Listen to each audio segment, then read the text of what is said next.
Harvey is the mayor of Brunswick, Georgia, the hometown of Ahmaud Arbery, and also the site where this trial is taking place. And he is joining us live tonight. Mr. Mayor, we appreciate your time. I know you're very busy. I want to talk about the mood in Brunswick tonight as we get closer to this case heading to the jury.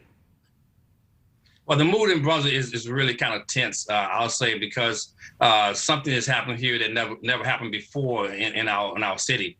So we're just trying to make sure that we come together, stay together in unity. We always talk about together we do things better here in Brunswick, Georgia. That's what we continue to do.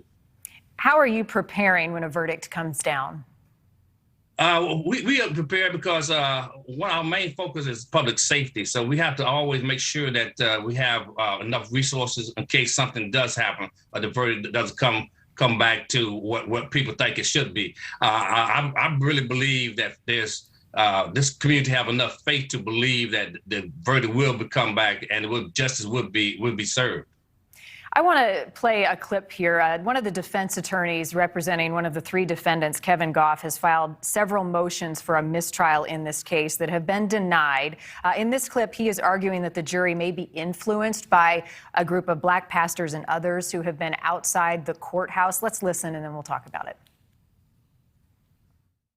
Third parties are influencing this case. They've been doing it from the gallery in this courtroom. They've been doing it outside. This is what a public lynching looks like in the 21st century. Mr. Mayor, how did you react when you heard that statement and some of the other statements made today in closing arguments from members of the defense team? Well, I think Attorney Goff was trying to get his client off, and he's throwing stuff against the wall to see what it stick. Anything he can throw.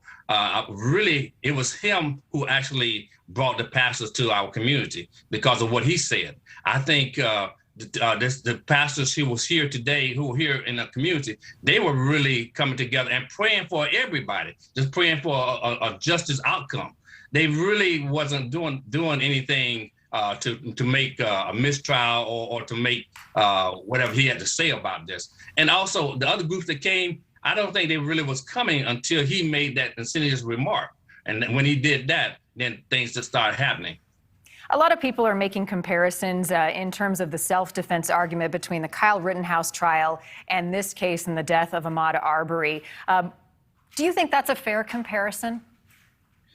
Somewhat, but not really. I think what happened in Wisconsin was different. What happened here is the video shows exactly all that, and it shows that how Ahmaud was really.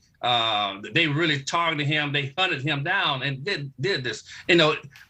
So it really doesn't have that much because it shows for one thing too that it was three white men. Okay, it was Ahmaud. I venture to say that Ahmaud had no other choice but to do what he did, and the video shows and explains all that. So the video basically, to me, is the testimony, is really the evidence that all that needs to be done to be seen, and things should come out with justice for the whole case, I think. You have said look for the greater good in this case. What do you mean by that?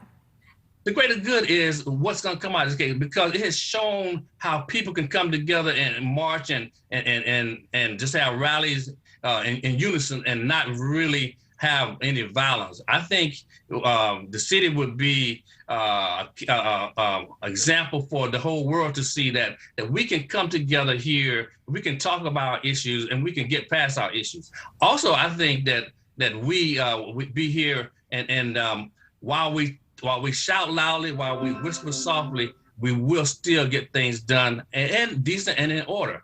And I think the faith-based community here has shown so much faith in this community, and the leaders have come together. So this has really brought people together, even though it happened in a big tragedy. Mayor Cornell Harvey, thank you for coming on tonight. We appreciate your time.